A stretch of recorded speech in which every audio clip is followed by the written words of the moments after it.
चुनाव पास आने वाले थे। पूरे कानपुर शहर में टिकट को लेकर मारामारी शुरू थी, लेकिन सबसे ज्यादा चर्चा में वार्ड नंबर 40 की सीट थी। वो इसलिए क्योंकि इस बार वहां की सीट महिला के लिए आरक्षित थी। अब सवाल ये था कि चुनाव लड़ेगा कौन। इससे पहले ठाकुर साहब वहां से पार्षद थे और इस बार उन्होंने अपनी पत्नी सीमा ठाकुर को टिकट दिलवाई और ठाकुर साहब की शान के कारण सीमा जी ने 20,000 वोटों से चुनाव जीत लिया। अरे बधाई हो सीमा भाभी, अब तो आप वार्ड की पार्षद बन गई हैं। अब तो हमारे काम आप ही करवाएंगी। अरे ये तो सिर्फ नाम की पार्षद बनी है, वो तो महिला सीट आ गई, वरना पार्षद तो मुझे ही बनना था। अब भले ही चेहरा इसका होगा लेकिन पावर तो मेरी ही भाई होगी। साहब, क्या दिमाग लगाया है आपने भी। आइए आप लोग, खाना लगा दिया है सबके लिए। सीमा जी पार्षद बन चुकी थी, फिर भी उनकी एक ना चलती। सारे काम ठाकुर साहब खुद ही संभाल लेते और जहाँ जरूरत पड़ती वहाँ सीमा जी का अंगूठा लगवा लेते। सीमा जी ज्यादा पढ़ी लिखी भी नहीं थी। एक दिन ठाकुर साहब और सीमा एक प्रोग्राम में जाते हैं।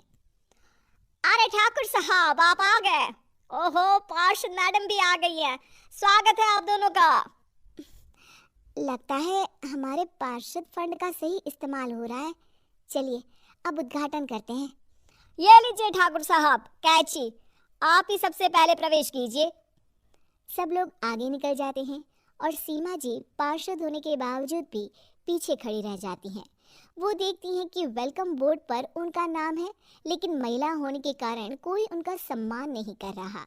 अगले दिन एक आदमी उनके घर आता है। अरे ठाकुर साहब नमस्कार। कल ना हम नोटिस किए कि हमारा घर तो अवैध है और नगर निगम वाले उसे तोड़ने आ रहे हैं। अरे कुछ कीजिए ना ठाकुर साहब।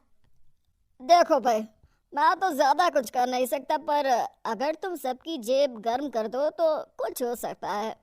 कुल मिलाकर 4 लाख लगेंगे। अरे 4 लाख ठाकुर साहब? अरे भाई, मैं अपने लिए नहीं मांग रहा हूँ।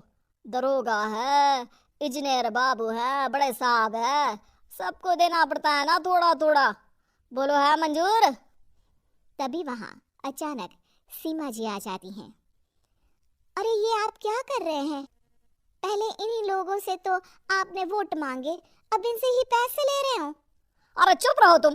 तुम्हारा काम है सिर्फ अंगूठा लगाना, तुम वही किया करो। मुझे दूसरे काम तुम मत सिखाओ, समझी? और तुम ना जाओ, अब पैसे लेकर आओ, वरना जेसीबी किसी भी वक्त आती होगी। सब कुछ ऐसे ही सीमा जी और ठाकुर साहब को एक लोकल मीटिंग में बुलाया जाता है। वहाँ पर कई और अधिकारी लोग भी मौजूद रहते हैं।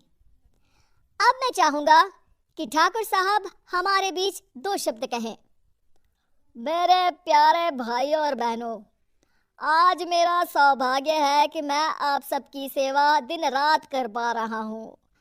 आपने मेरी पत्नी को भारी मतों से जिताया है, इसलिए मैं आप सभी का शुक्रगुजार हूँ। मैं आप सबसे वादा करता हूँ कि हमेशा की तरह हमारे वार्ड में किसी को कोई तकलीफ नहीं आने दूंगा। सभी लोग तालियां बजाने लगते हैं। अब मैं माननीय पार्षद मैडम को स्टेज पे बुलाना चाहूंगा। अपने नाम को बुलाया सुनकर सीमा जी एकदम चौंक जाती हैं। उन्हें बिल्कुल उम्मीद नहीं थी कि इतनी बड़ी जगह जैसे वो मंच पर चढ़ती हैं। ऊपर जाते ही सीमा जी को सारी पुरानी बातें याद आ जाती हैं कि किस तरह उनके पति उन्हें कभी भी आगे बढ़ने नहीं देते और उनके नाम से गलत काम करते हैं। वो बोलने लगती हैं, मैं आपके वार्ड की पार्षद सीमा हूँ। आप में से बहुत कम लोग ही मुझे जानते होंगे, क्योंकि इससे पहले मुझे कभी ऐसा मौका ही नहीं मिला। सारे मौके मेरे पार्षद पति यानी आपके ठाकुर साहब ही लेते रहे, लेकिन आज ये मौका मुझे मिला है तो मैं इसे ऐसे ही नहीं जाने दूंगी। मैं आपको ये बताना चाहती हूँ कि आपके ठाकुर साहब मेरे नाम की आड़ में गैर कानूनी काम करते हैं, जिस पर अंगूठों के निशान मेरे होते थे। इसीलिए मैं अपनी गलती मानती हूँ और आज अपने पद से इस्तीफा देती हूँ, ताकि आगे से कोई गलत काम ना हो पाए। अब फैसला आप सबके हाथ में है कि आप हमें क्या सजा देना चाहते हैं। सीमा जी की बातें सुनकर ठाकुर साहब के चेहरे का रंग उड़ जाता है और वो शर्म से मुंह नीचा करके वहां से चले जाते हैं और पद से इस्तीफा देकर ही सही सीमा जी अपने आप में